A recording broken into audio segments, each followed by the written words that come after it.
오늘 저희들이 잠언 12장 말씀을 나누게 되는데, 이제 10장부터 이제 본격적인 잠언이 이제 시작이 됐습니다. 그래서 10장 1절부터 이제 22장 우리 16절까지 22장 16절까지가 이제 솔로몬의 잠언이 됩니다. 잠언. 그리고 저희들은 아마 18장까지 이제 살펴보게 되는데, 그리고 또 이 잠언은 이제 10장부터 15장까지, 그리고 또 16장 그 후반부 이렇게 나누어질 수가 있습니다. 그래서 저희들이 이제 10장에 있는 말씀을 우리가 다루면서는 이제 의인은 결코 이렇게 흔들리지 않는다 라는 것들을 우리가 나누었습니다. 그리고 오늘 우리가 아침에 살폈던 이 11장 말씀을 통해서는 이제 의인이 복되고 특별히 이제 안전하다, 그리고 이웃과 공동체의 이제 축복의 통로가 된다라는 것을 이제 솔로몬이 여러 잠언들을 통해서 이렇게 가르쳤습니다. 이제 저희들이 살펴보는 이제 12장에도 여러 가르침들이 나오지만, 결국 이제 이 가르침은 이제 의인의 길이 이렇게 생명의 길이다. 의인의 길이 생명의 길이고, 그리고 또 특별히 12장에는 이제 언어 생활과 관련해서 이렇게 많은 교훈들을 이렇게 주고 있습니다. 그래서 이 12장은 크게 우리가 두 부분으로 나눈다면, 이제 1절부터 이렇게 14절까지가 전반부가 되고, 그리고 15절부터 이제 마지막 절까지가 이렇게 후반부가 이렇게 됩니다. 이렇게 우리가 나눈 것은, 우리 1절을 보시면 이렇게 기록이 되어 있죠. 훈계를 좋아하는 사람, 훈계를 좋아하는 사람은 지식을 좋아한다. 그리고 징계를 싫어하는 자는 이렇게 짐승과 같다. 그러니까 이 잠언의 대부분의 가르침은 이렇게 이제 시작을 합니다. 이렇게 훈계를 좋아하는 사람, 그들이 지식을 좋아한다. 그리고 이제 15절을 보시면 15절도 이렇게 비슷한 내용을 기록하고 있습니다. 미련한 자는 자기 행위를 바른 줄로 여긴다. 그렇지만 이제 지혜로운 자는 무엇이라고 되어 있죠? 권고를 듣느니라. 이제 참 이 지혜의 권고들을 이렇게 듣는다. 이렇게 하면서 이제 전반부, 후반부가 좀 나누어질 수 있습니다. 제가 이제 금요일 이 저녁은 좀 마음이 편한 게, 일단 시간적인 제약을 조금 덜 받고, 또 우리가 이제 이어서 기도를 할 수 있는 시간이 조금 넉넉하기 때문에 우리가 새벽보다는 좀 여유가 있는 것 같습니다. 이제 1절 말씀, 제가 말씀드렸던 것처럼 이제 훈계를 좋아하는 사람, 하나님이 주시는 그런 훈련, 그리고 징계, 책망, 이런 훈계를 좋아하는 사람이 이제 지식을 사랑하는 사람이다. 그러니까 무엇보다 우리 성도들이 항상 가져야 될 태도는, 이제 하나님께서 말씀을 통해서, 때로는 참 귀한 믿음의 선배들을 통해서 우리들에게 훈계를 주십니다. 훈계. 그러면 그 훈계를 싫어하지 말고 그 훈계를 좋아하는 사람, 조금 더 적극적으로는 사랑하는 사람이 되어야 된다. 그런데 이제 후반부에는 이렇게 나오죠. 징계를 싫어하는 자. 그래서 우리가 참 구정도 하고 또 바르게 잡아주는 그 징계를 싫어하는 자는 짐승과 같다. 짐승과. 그런데 이제 NIV 영어 번역 같은 데는 짐승과 같다는 것을 아주 이렇게 저희들이 익숙한 표현입니다. stupid. 아주 이제 stupid라고 해서 아주 그냥 바보다, 바보. 어리석다. 그러니까 이 징계를 싫어하는 사람은 말 그대로 짐승과 같고 말 그대로 바보들이다. 이렇게 이제 교훈을 했습니다. 그런 다음 이제 2절 말씀은 선인입니다. 선인. 그러니까 하나님이 보실 때 좋은 사람, 하나님이 보실 때 좋은 사람, 선인은 이렇게 여호와께 은총을 받는다. 그러니까 하나님이 보실 때 그 선인들은 하나님으로부터 이제 은총을 받는다는 겁니다. 총애와 사랑을 받습니다. 그런데 이제 악을 꾀하는 사람이 있습니다. 그러니까 마음에 악한 계획을 가지고 있는 사람, 악한 계획을 가지고 있는 사람들은 이제 하나님으로부터 정죄하심을 받게 된다. 이렇게 이제 솔로몬이 교훈을 했습니다. 그리고 이제 3절 말씀에는 어쩌면 당연한 그 기결일 수 있는데, 사람은 악으로서는 굳게 서지를 못합니다.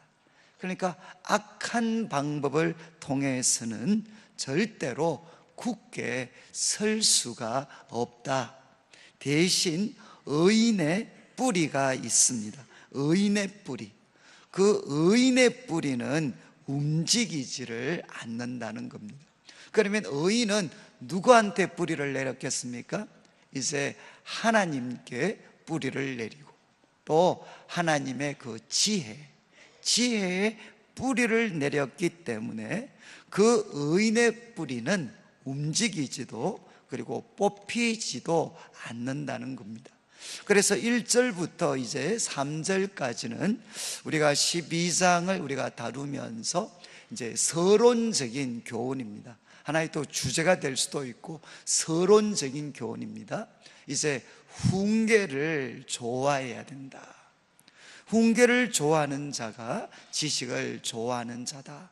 그리고 이제 두 번째는 선인, 하나님이 보실 때, 사람이 볼 때 선한 사람, 그 사람들이 여호와께 은총을 받습니다. 그리고 이제 의인의 뿌리가 흔들리지 않습니다. 사람은 악을 통해서는 굳게 설 수가 없습니다. 이렇게 이제 먼저 서론적인 교훈을 주었습니다. 그런 다음 이제 4절부터는 우리가 가정에 대해서, 그리고 특별히 말에 대해서 이제 4절부터 7절까지 말씀을 통해 교훈을 합니다. 그래서 4절에도 어진 여인이 나오죠. 어진 여인.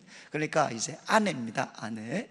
그리고 또 7절을 보면, 7절 마지막을 보면 의인의 집이 나옵니다. 의인의 집. 그러니까 4절부터 7절까지 말씀은 좀 가정을 지금 배경으로 하고 있습니다. 그래서 4절 말씀에 어진 여인, 그러니까 하나님이 보실 때 이제 고상한 그런 인격을 갖춘 여인, 그러니까 하나님이 보실 때 어질고 그리고 고상한 인격을 가진 여인은 그 남편, 지아비는 남편이죠. 그 남편의 면류관이다. 그러니까 이제 남편, 그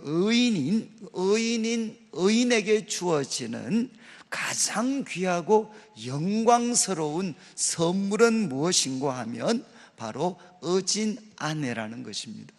이것은 나중에 이제 잠언을 마무리할 때 마지막 장까지 나타나게 됩니다.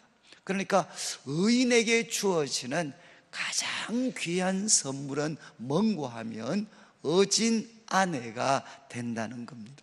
그래서 어진 아내는 그 남편에게 면류관입니다. 남편을 영광스럽게 하고 남편을 가장 귀하게 만들어주는 존재가 누군가 하면 어진 아내다.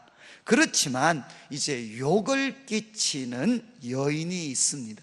그래서 사람들에 대해서 또 하나님 앞에 참 욕을 끼치는 그런 여인이 있는데, 그 여인은 마치 무엇과 같으냐? 남편의 뼈가 썩게 한다. 남편의 뼈가 썩는 것 같은 그런 고통을 가져다 준다는 것입니다. 그러니까 아내가 참 한쪽에서는 면류관이 될 수도 있고 한쪽에서는 뼈가 썩는 것과 같은 고통이 될 수도 있습니다. 이것을 결국 나누는 것은 무엇인가 하면 이제 하나님의 그 지혜대로 그 삶이 또 인격이 잘 다듬어져서 어진 아내가 되면 그 여인은 남편의 면류관이 되지만, 그러나 하나님의 지혜로 다듬어지기를 거부하는, 그래서 욕을 끼치는 여인은 이제 남편에게는 뼈가 썩는 것과 같은 이 고통을 이렇게 가져다 준다는 것입니다. 그래서 우리 이제 오늘 그래도 우리 보니까 부부별로 끼리 오신 분이 있는데, 옆에 있는 분 보고 이제 특별히 남자분은 아내 되시는 분들한테 그래도 오셨다는 게 뭐죠? 이렇게 하나님의 지혜로 내가 참 다듬어주고 싶다라는 열망을 가진 분들이시잖아요.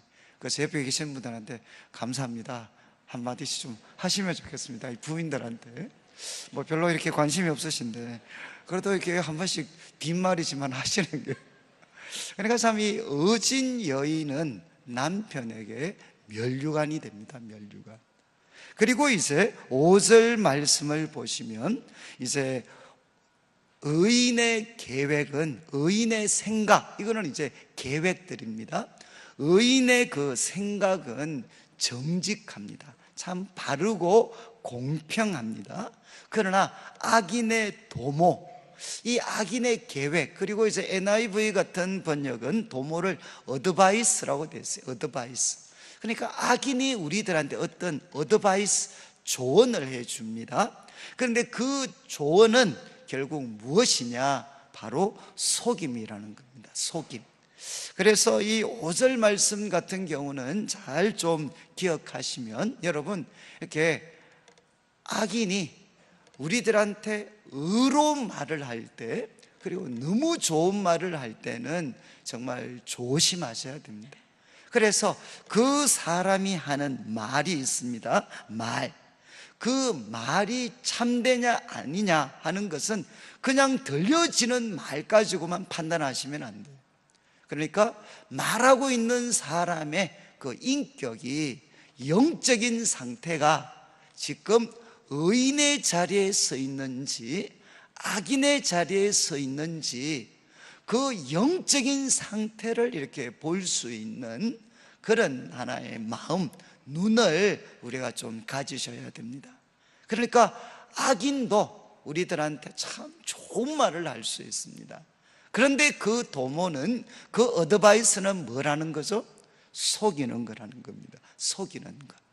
그래서 이제 의인의 생각은, 하나님을 경외하는 의인의 생각은 정직하지만, 그러나 하나님을 떠나 있는 악인, 하나님과 상관없이 살아가는 악인의 그 어드바이스, 조언은 속입니다. 그리고 이제 6절 말씀에 또 악인의 말은 어떤 이야기를 하느냐, 우리들한테 이거는 1장부터 나왔죠. 사람을 엿보아 피를 흘리자 하는 것이다. 그래서 참 우리들 주위에 사람들이 이렇게 돈을 벌 수 있는 여러 가지 방법들을 제안을 합니다. 그런데 그것들을 결국 더듬어 보면 적지 않은 경우는 결국 뭐죠? 다른 사람에게 손해를 입혀서 내가 부자가 되는, 다른 사람에게 손해를 입혀서 내가 부를 얻게 되는 그런 제안을 할 때가 많이 있습니다. 그러니까 악인의 말은 결국 무엇이냐? 사람을 엿보아서 적절한 기회, 그리고 적절한 환경 속에서 사람의 피를 흘려서 우리가 그 혜택을 누리자 하고 말을 하지만, 그러나 정직한 자의 입은 어떻게 한다는 거죠? 정직한 자의 입은 사람을 구원합니다. 사람을 구원합니다. 그래서 저는 이제 이 잠언의 말이 조금 비약이 될지는 모르겠는데, 저는 이제 잠언을 제가 좀 개인적으로 묵상하면서 그래도 제가 조금이나마 배운 게 뭔가 하면, 좀 표현이 그런데 사람을 보는 눈이 조금 달라졌습니다. 그래서 과거에는 그냥 제 앞에서 좋은 말을 하면 그냥 그걸 막 그냥 다 믿었는데, 근데 이 잠언의 이야기를 보면 여러분, 그 사람이 의인인가 악인인가 하는 것이 지금 그 사람들이 내 앞에서 하고 있는 말만큼이나 사실은 중요할 수 있다는 겁니다. 그래서 어떤 사람이 아무리 좋은 말을 해도 지금 그 사람의 영적인 상태를 볼 수 있는 눈이 있어야만 어떻게 되느냐, 그 좋게 들리는 제안이 나를 속이는 속임수가 되느냐, 아니면 나를 구원하는 지혜가 되느냐 하는 것을 우리가 좀 분별할 수가 있습니다. 그래서 제가 이제 우리 청년들을 이렇게 좀 섬기다 보면, 이제 청년들이 이렇게 뭐 결혼 문제 때문에 특별히 자매들 보고, 야, 어떤 사람을 좀 원하냐? 그러면 이제 자매들 대부분 첫 마디가 뭐냐? 저는 뭐 별로 보지 않습니다. 뭐 이렇게 이야기를 해요. 그러면서 이제 끝나기가 무섭게, 그렇지만 목사님 키는 한 80 정도가 되면 좋겠고, 그리고 또 이제 그 말이 떨어지기 무섭게 또 하는 말이, 좀 이렇게 예수 믿는 사람이 유머 감각이 좀 있으면 좋겠습니다. 그리고 또 이제 그 말이 떨어지기 무섭게 또 한 가지 이야기를 해요. 거기다가 매너가 좀 좋으면 좋겠습니다.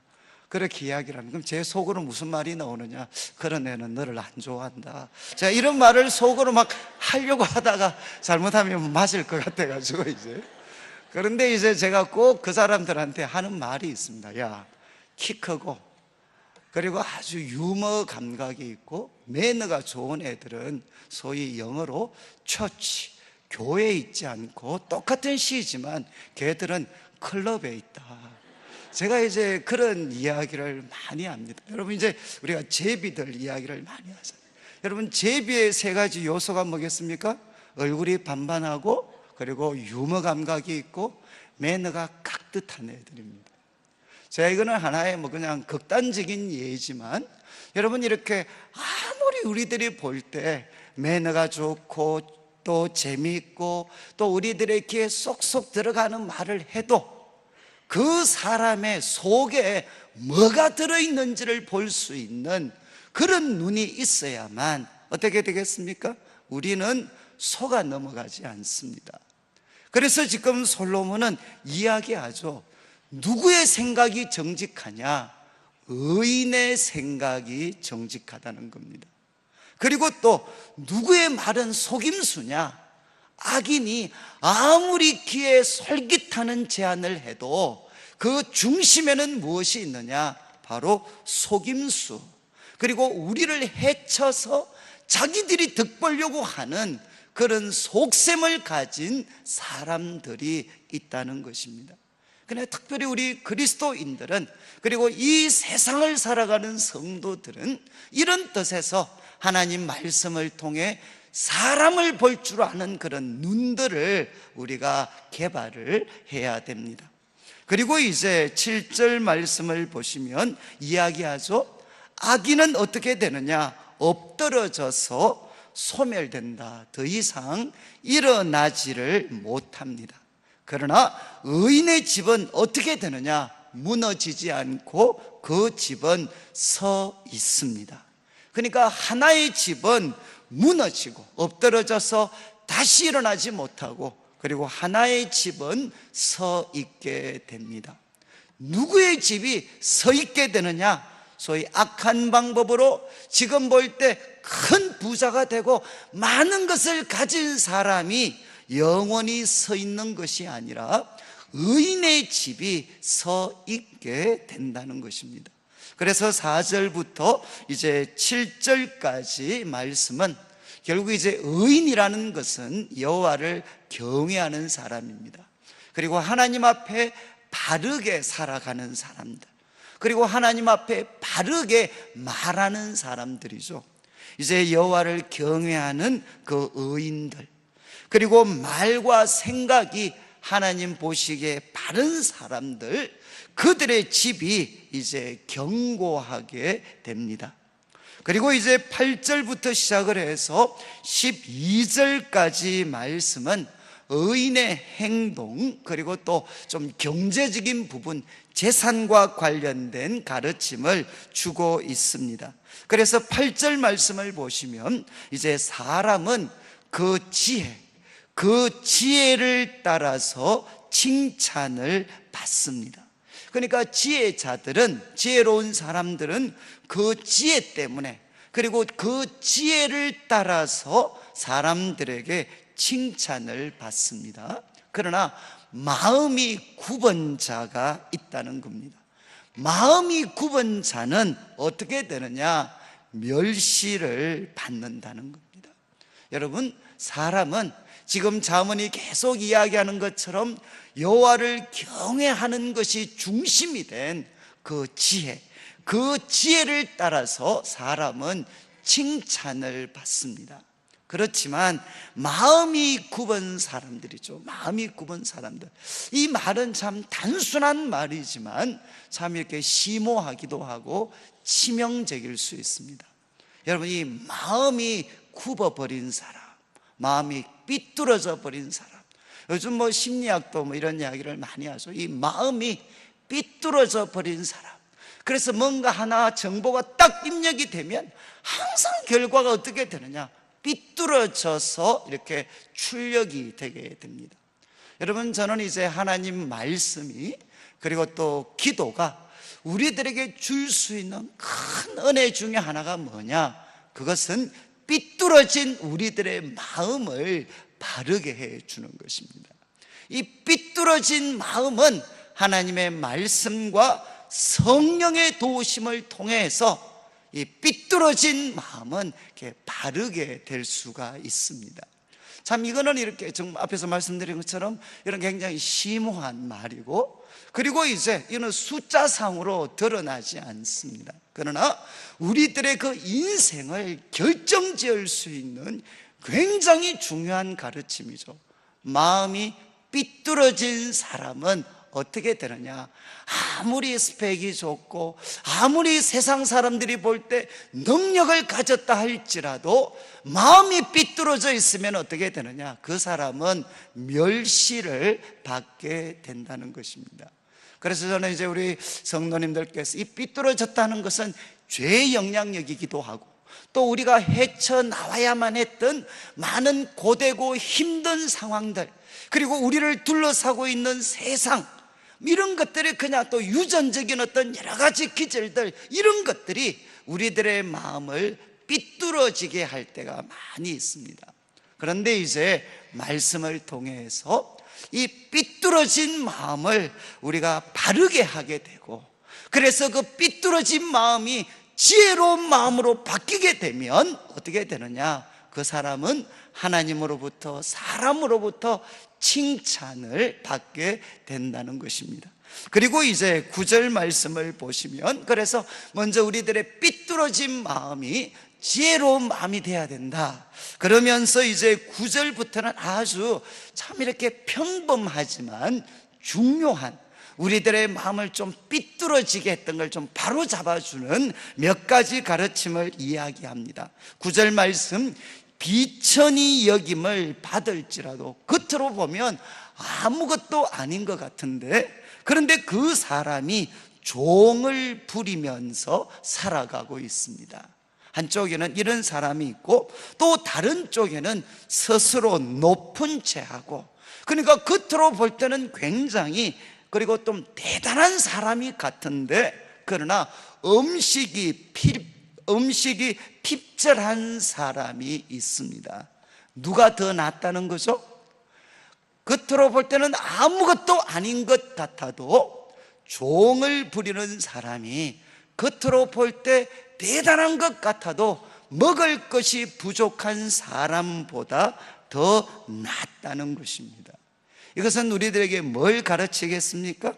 지혜로운 사람은 실속이 있어야 된다는 겁니다. 내실이 있는 사람이 되어야 된다. 그래서 제가 이제 캐나다에 가끔 있을 때, 우리 이제 그 같이 계시는 그 교포분들이 한 번씩 한국에 이렇게 나오신대. 한국에 나오셔서 방문을 하면 이제 옛날 친구분들을, 이제 한 50대 초 정도 되신 분들이니까 이제 한국에 계신 친구들을 만난대. 그러면 전부 다 뭐 최고급 성룡차를 가지고 오고, 그리고 밥을 한 끼 먹는데 뭐 어마어마한 식당에 가서 뭐 한 번씩 자기들은 생각하기도 힘든 그런 금액들을 막 팍팍 끊고, 그래서 자기가 이제 외국에 있다 왔는데 정말 기가 죽어가지고, 야, 얘들 정말 대단하구나. 그런데 이제 그분들이 웃으면서 하시는 말씀이, 그분들이 그렇게 먹고 그래서 꼭 집에 가면서 한마디 한대. 그게 뭔가 하면, 야, 돈 좀 빌려줘. 그 이야기를 한대. 이거는 그냥 제가 그냥 한 단면이라고 생각하시면 좋겠습니다. 딴 것보다도 우리 한국 사회가 참 이렇게 허세를 많이 부립니다. 그래서 좋은 차를 타고 뭔가 명함에다가 많은 내용들을 찍어서 뭔가 자기가 굉장한 사람인 것처럼 뭔가 나타내 보이는데, 거기에는 생각보다 많은 에너지를 투자를 합니다. 그렇지만 자기 삶에는 먹을 것조차 부족한 그런 인물들이 있죠. 그렇지만 겉으로 볼 때는 아무것도 아닌 것 같은데 보니까 종을 부리고 있는 사람들이 있습니다. 바로 이런 사람이 누구냐? 지혜로운 사람이라는 거죠. 저는 이제 우리 한국 사회, 또 우리 한국 교회 우리 성도님들도 소위 이 허세를 좀 벗어버리고 소위 실속이 있고 그리고 내실이 있는 그런 삶들을 우리가 참 살아간다 그러면 아마 제가 볼 때는 참 많은 변화들이 이렇게 일어날 것 같습니다. 그리고 또 이제 이야기를 합니다. 우리 이제 이어지는 10절 말씀을 보시면, 의인은 자기의 가축의 생명을 돌본다. 그리고 악인의 긍휼은, 악인은 가장 친절한 긍휼도 잔인이다, 잔인. 이렇게 이야기를 합니다. 이제 이 구절도 보시고 뭐 소위 이렇게 그 반려동물을 키우신 분들은 뭐 너무 뿌듯하실지 모르겠어요. 제가 이렇게 캐나다에 있을 때 한번 이렇게, 원래 캐나다에는 사람들이 이렇게 기도를 잘 안 받는데 어느 날 가보니까 줄을 쫙 서더라고요. 이렇게 시내 한복판 교회에. 그래서 제가 이제 아니 왜 이 사람들이 은혜를 받았나, 왜 오늘 이런가 싶었는데, 그날이 무슨 날이었느냐, 바로 이제 반려견들, 소위 말해서 축복기도 받는 날이었어요. 그래서 반려견들이 축복 기도를 해준다고 그 기도를 받으려고 길에 줄을 쫙 서 있더라고요. 아마 제가 볼 때 머지않아서 제가 이제 곧 기도를 아마 좀 뭐서 이렇게 강아지 분들 데리고 제가 이렇게 기도할 날이 아마 멀지 않았다고 저희가 생각하는데, 여기는 반려견의 이미지가 아닙니다. 그게 뭐죠? 여기에는 이스라엘은 농경뿐만 아니라 유목이 중심이 된 나라였습니다. 백성들입니다. 그러니까 정말 그들이 소위 가축을 키울 때 그 돌보는 가축들, 그 가축들의 생명을 의인은 돌아본다는 것입니다. 그러나 악인의 긍휼은 잔인이다, 잔인. 결국 이것이 우리들에게 교훈하는 것이 뭔가 하면, 우리는 작은 것을 통해서 큰 것을 알 수가 있습니다. 그러니까 연약한 가축들을 돌보는 사람을 보면 우리는 무엇도 알 수 있느냐, 저 사람은 세심히 약한 자들을 돌아보겠구나, 그런 따뜻한 마음을 가진 사람이구나 하는 것을 우리가 알 수 있다는 거죠. 여러분, 계속 지금 솔로몬이 지금 이 부분에서 강조하는 것이 뭐겠습니까? 큰 게 아닙니다. 지혜는 때로 큰 결과를 만들어내지만 막상 지혜는 뭐냐? 우리들의 삶의 작고 구체적인 부분에서 표현될 수 있다는 겁니다. 그래서 지혜로운 사람은 실속이 있는 사람이고, 그리고 지혜로운 사람은 무엇이냐? 연약한 가축들까지도 세심히 돌보는 사람이다. 그리고 이제 11절 말씀을 한번 보시면 이런 말씀도 참 이게 중요한 말씀인데, 자기의 토지를 경작하는 자는 먹을 것이 많지만 그러나 방탕한 것을 따르는 자는, 제가 이제 영어를 하나 기록을 해놨는데 판타시입니다. 판타시. 그러니까 정말 이렇게 뭐죠? 공상이죠. 공상. 우리로 말하면 결국 뭔고 하면 대박에 대한 환상입니다. 대박에 대한 환상. 그 대박에 대한 그 환상을 따르는 자는, 그래서 결국 뭐죠? 대박에 대한 환상 때문에 지금 자신이 가지고 있는 땅을 소위 경작하지를 않습니다. 왜? 나는 이 땅 경작해서 살 사람이 아니고 나는 한번 대박 터뜨리면 그냥 한번 세상을 깜짝 놀라게 해줄 수 있는 사람이다. 그래서 지금 자기 땅을 경작하는 것을 우습게 생각하고 그리고 하지 않는 사람들, 성경은 이야기합니다. 그들은 지혜가 없는 사람이라는 것입니다. 그래서 저는 참 이게, 제가 이 교회 신앙생활을 하면서 항상 이게 혼란스러운 게 바로 이겁니다. 도대체 믿음이 무엇이고 믿음과 소위 공상을 따르는 것, 이 경계점을 제가 참 구분하기가 어려웠습니다. 저는 지금도 교회 다니는 많은 우리 성도님들이 이 공상을 쫓아가는 사람들, 그래서 바로 지금 자기 땅을 경작하면 얼마든지 먹을 것이 있을 수 있는데 그냥 공상을 따라서, 그 공상을 따라가지고 일확천금에 대한 공상을 가지고 거기에 그냥 마음이 빼앗겨서 정작 자기에게 주어진 땅은 그냥 내버려 두고 있는 사람, 그래서 결국은 뭐냐? 아무것도 가진 것이 없는 사람, 그리고 같이 있는 가족들까지도 고통에 빠뜨리는 사람, 그리고 또 그 주위에 있는 이웃들에게 많은 부담을 주는 사람들.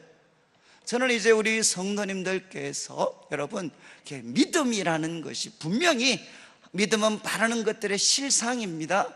그렇지만 이것이 하나님의 말씀을 통해서 정제되지 않으면 이것은 무엇이 될 수 있느냐? 우리를 망치는 공상이 될 수도 있습니다. 그래서 이제 솔로몬은 우리들에게 이야기하죠. 방탕한 것, 일확천금, 대박에 대한 그 환상을 소위 믿음으로 포장해서 따르는 자들은 지혜가 없다. 지금 자기가 가지고 있는 그 땅이 있다. 땅, 그 땅을 경작하는 일부터 시작하는 사람이 바로 지혜가 있다. 이렇게 이야기를 합니다. 저는 이제 8절 그리고 12절을 보시면 악인은 같은 말이 되죠. 불의의 이익을 탐하게 됩니다. 왜? 정말 한번 눈 감고 불의를 저지르면 일확천금 대박을 터뜨릴 수 있을 것 같으니까 불의의 이익을 탐하지만, 그러나 의인은 어떻게 되느냐? 그 뿌리로 말미암아 결실하느니라. 결국 의인은 무엇입니까? 불의의 이익에 대한 유혹을 뿌리치고 경제적인 부분에서도 하나님께 뿌리를 내린 의인들, 하나님의 방법으로, 그리고 하나님을 기대하며 하나님이 기뻐하시는 방법대로 이제 경제 활동을 하는 사람들, 그 의인들은 반드시 결실을 맺는다는 것입니다. 그래서 이제 8절부터 12절까지는 이제 우리 지혜로운 사람, 마음이 9번자가 아니라 지혜로운 사람이 어떻게 살아야 되는가. 첫 번째는 실속이 있어야 되고, 그리고 연약한 가축까지도 돌아볼 수 있는 따뜻한 마음들, 그리고 이제 자기의 토지를 경작하고, 그리고 그 뿌리를, 특별히 경제활동에 있어서 그 뿌리를 하나님께 내린 사람이다. 이렇게 솔로몬은 이야기를 했습니다. 그래서 13절과 14절에 보면 지금까지 이야기를 좀 마무리하면서 악인은 13절, 입술의 허물로 말미암아 어떻게 되느냐? 거물에 걸리게 됩니다. 그래서 이 악인들이 정말 가장 실수하는 게 무엇이냐? 입술이라는 거죠. 입술. 그 입술의 허물, 자기 잘난 척하고 과시하고 하는 이 입술의 허물 때문에 그는 거물에 걸리지만 의인은 누구겠습니까? 입을 바르게 하는 사람입니다. 의인은 환난에서 벗어나게 된다. 그리고 14절도 이야기합니다. 사람은 입의 열매로 말미암아, 복록이라는 것은 온갖 좋은 것입니다. 그 입술의 열매 때문에 온갖 좋은 것으로 가득 채워지지만, 가득 채워지는데 그 손이 행한 대로 자기가 받느니라. 여러분, 우리들의 입으로 무엇을 말하고 그리고 우리들의 손으로 무엇을 하느냐에 따라서 반드시 우리는 받게 된다는 것입니다. 그래서 13절과 14절은 결국 우리들에게 도전을 하죠. 하나님께 복을 받을 말과 그리고 손으로 하는 행동들, 하나님께 복을 받을 말과 행동을 날마다 심는 사람이 되어야 된다는 겁니다. 그러면 하나님은 반드시 갚아 주신다는 겁니다. 자, 이렇게 해서 14절까지 솔로몬은 이제 가르침을 주었습니다. 그런 다음 이제 15절에 후반부로 넘어가면서 이미 언급을 했지만 이제 권고, 말씀, 훈계를 받아들이는 것에 대해서 한 번 더 이야기를 합니다. 여러분, 이런 말씀은 좀 잘 기억하시죠? 미련한 자는 자기 행위를 바른 줄로 여긴다.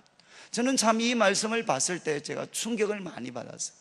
여러분, 자기 행위를 바른 줄로 여기는 사람은 우리는 똑똑한 사람이다라고 저는 생각을 했습니다. 그런데 성경은 뭐라고 이야기하느냐? 미련한 사람은 누구냐? 자기 행위를 바른 줄로 여깁니다. 그러나 지혜로운 자는 누구냐? 권고를 듣습니다.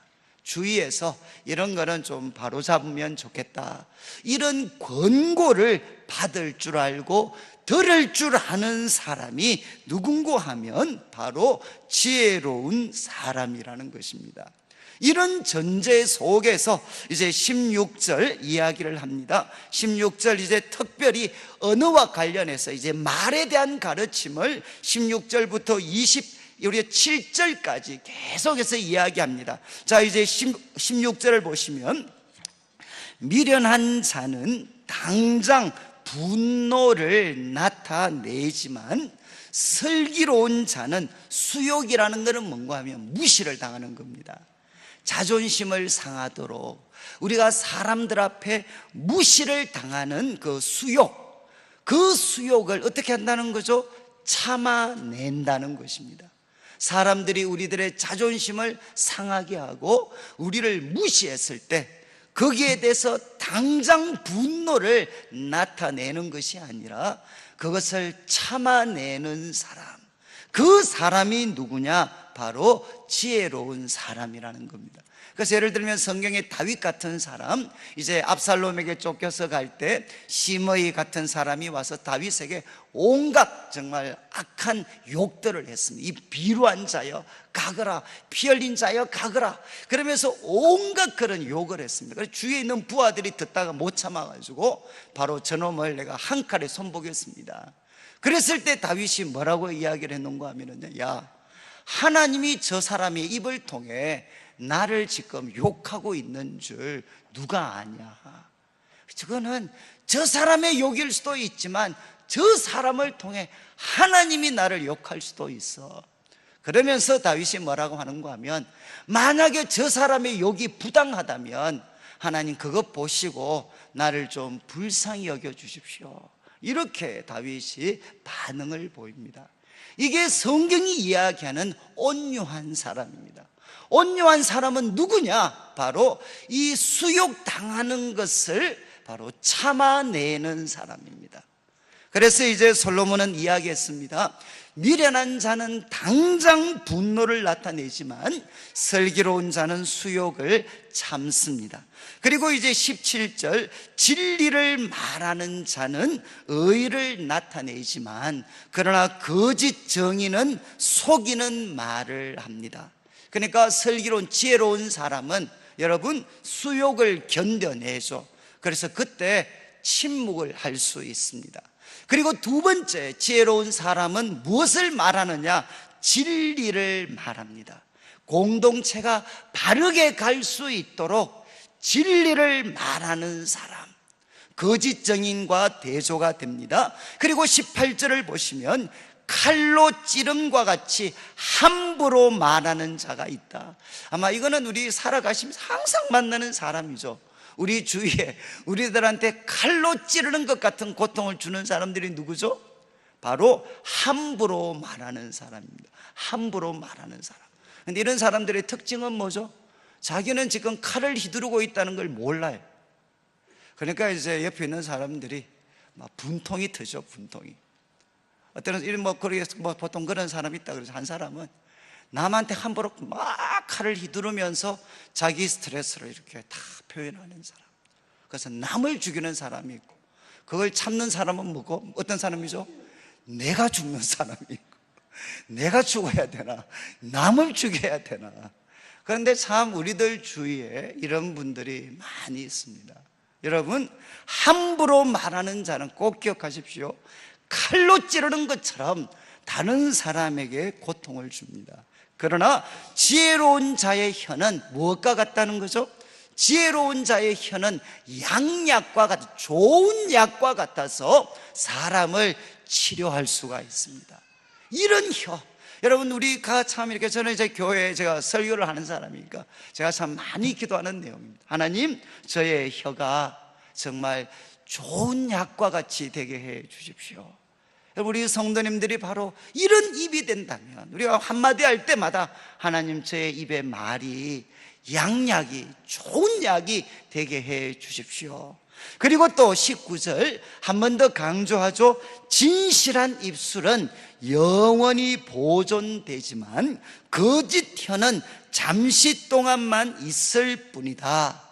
그래서 17절부터 19절까지는 우리가 어떤 말을 해야 된다는 겁니까?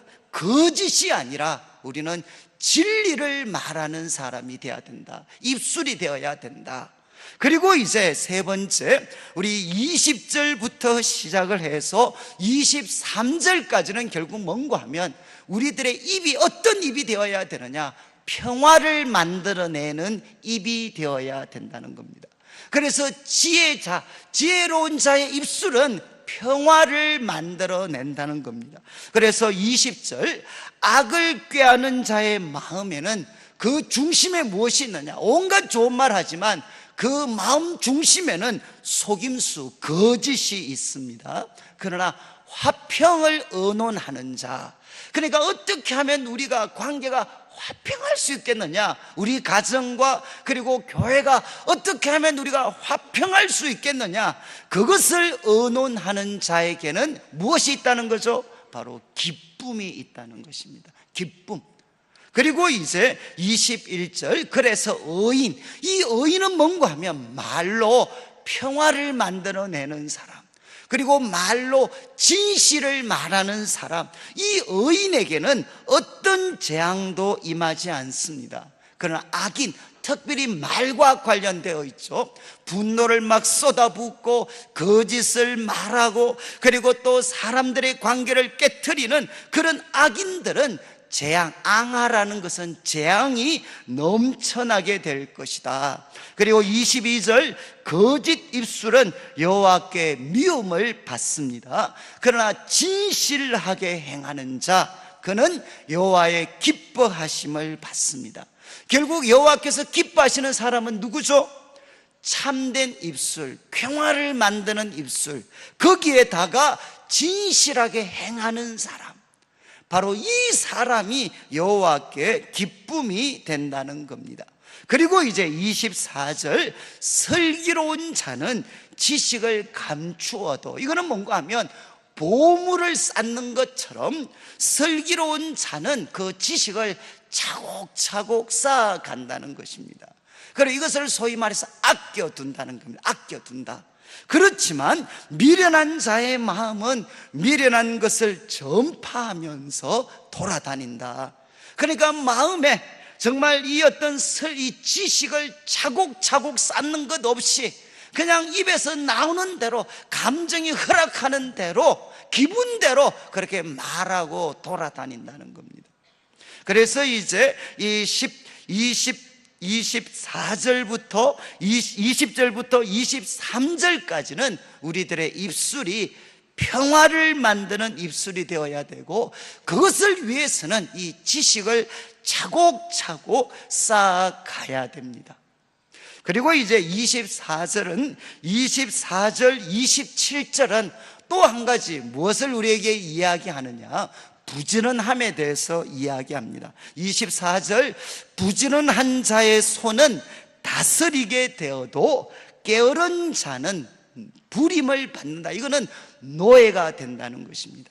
게으른 자는 노예 상태에 빠지게 된다. 그리고 27절, 게으른 자는 그 잡을 것도 꼭 필요한 것조차도 사냥하지 않지만 사람의 부귀는 부지런한 것이니라. 그래서 2번 밑에 가시면 부지런한 자에게는 귀한 재물이 있습니다.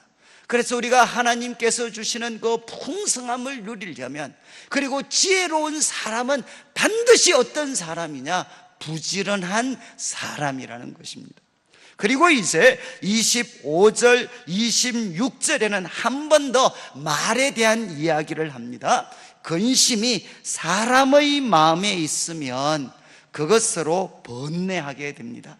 그러니까 사람의 마음에 근심이 있으면 그것은 마음을 정말 번뇌하게 하고 무겁게 짓누릅니다. 그렇지만 선한 말은 어떻게 한다는 거죠? 그 근심에 짓눌러져 있는 그 마음을 선한 말은 즐겁게 만들어준다는 겁니다. 이만큼 선한 말, 지혜로운 자의 말은 치유하는, 살리는 힘이 있다는 것입니다. 그래서 26절 말씀, 그래서 의인은 그 이웃의 인도자가 됩니다. 지도자가 됩니다. 길을 가이드해 주는 인도자가 되지만, 악인의 소행은 자신을 미혹하게 만들어 버립니다. 자기를 곁길로 빠지도록 만들어 버린다는 것입니다. 그래서 이제 15절부터 27절까지 말씀을 좀 정리를 하면 하나하나씩 교훈이지만, 이제 후반부입니다. 권고를 받아야 된다. 첫 번째는 우리가 권고를 받아들이는 자가 지혜로운 자들이다. 내 생각이 옳다고 생각하는 것은 그것은 미련한 사람이다. 그래서 이제 이 권고를 받아들여서 첫 번째는 뭐냐?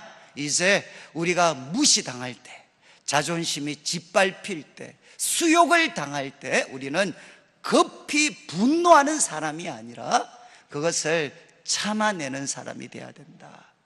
그리고 이제 두 번째, 우리들의 입술은 어떠해야 되느냐? 진리를 말하는 입술이 되어야 된다. 그리고 세 번째는 이제 우리들은 입을 통해서 평화를 만들어내는, 평화를 의논하는 입술이 되어야 된다. 그리고 이 말은, 이 입술은 또 어떤 입술이 되어야 되느냐? 바로 사람들을 치료하고 살리는, 양약과 같고 근심에 짓눌려져 있는 마음을 살려낼 수 있는 그런 살리는 입술이 되어야 된다. 그리고 여기에 무엇이 더해져야 됩니까? 부지런함이 더해져야 됩니다. 그래서 이제 28절 결론을 내립니다. 공의로운 길입니다. 공의로운 길. 제가 이제 이렇게 새벽에 말씀을 드렸지만, 이 성경의 의라는 것은 이제 바른 것과 함께 여기에 무엇이 담겨져 있는 것이냐? 사랑이 담겨져 있는 것입니다. 그러니까 바르면서, 그리고 거기에 사랑이 담겨져 있는 이 의로운 길에 무엇이 있느냐? 생명이 있습니다. 그리고 그 길에는 사망이 없습니다. 이제 우리가 12장 말씀 마무리하면서 이렇게 한 33개, 28개의 가르침이니까 좀 막 머리가 복잡하실 것 같은데, 한번 이제 잠시 우리가 좀 그래도 이렇게 정돈을 하고 우리가 한 20분 정도 기도를 하도록 하겠습니다. 그래서 우리가 시작할 때 참 훈계를 이렇게 참 좋아해야 된다. 훈계를 좋아해야 되고, 그리고 선인이 여호와께 은총을 받는다. 그리고 이제 의인의 뿌리는 움직이지 않습니다. 그리고 이제 그 다음에 우리가 가정과 언어에 대해서 이야기를 했습니다. 이제 의진 여인이 바로 남편의 면류관입니다. 면류관. 그리고 이제 의인의 생각이 이렇게 정직합니다. 그런데 우리 주위에 남의 피를 흘려서 잘 되자고 부추기는 사람들이 많습니다. 그러니까 의인의 생각은 정직하고 정직한 자의 입은 우리를 구원해냅니다. 그리고 여러분, 의인의 집이 굳게 서 있습니다. 그리고 이제 사람은 우리가 마음이 삐뚤어진 사람이 아니라 지혜로운 사람이 돼야 된다. 그러면서 이제 실속이 있어야 된다. 실속. 그리고 또 우리가 작은 일이죠. 작은 일을 참 잘해야 된다. 그래서 연약한 가축 돌아보는 것, 그것 보면 참 우리 약한 사람들도 잘 돌아보겠구나. 작은 일부터 우리가 최선을 다하고. 그리고 여러분, 이 공상, 그 방탕한 그 공상 쫓아다니지 말고, 여러분 지금 내가 할 수 있는 것, 내 땅을 경작하는 일부터 시작을 해야 됩니다. 그리고 이제 정말 이렇게 불의한 이익 탐하지 말고 우리 삶의 뿌리를 하나님께 내리는 의인이 되셔야 됩니다. 그리고 우리 그 뒷부분은 말씀을 드렸습니다. 우리가 권고 잘 받아들여서 분노 통제하고 진리와 평화와 살리는 입술이 되고, 또 우리가 부지런하여서 저는 우리 성도님들의 가는 길에 공의로운 길이 돼가지고 거기에 하나님이 주시는 생명이 넘치는 길을 걸어가게 되시기를, 그리고 우리 주위 사람들을 올바른 길로 인도해 주는 인도자들이 되시기를 주님의 이름으로 축원합니다.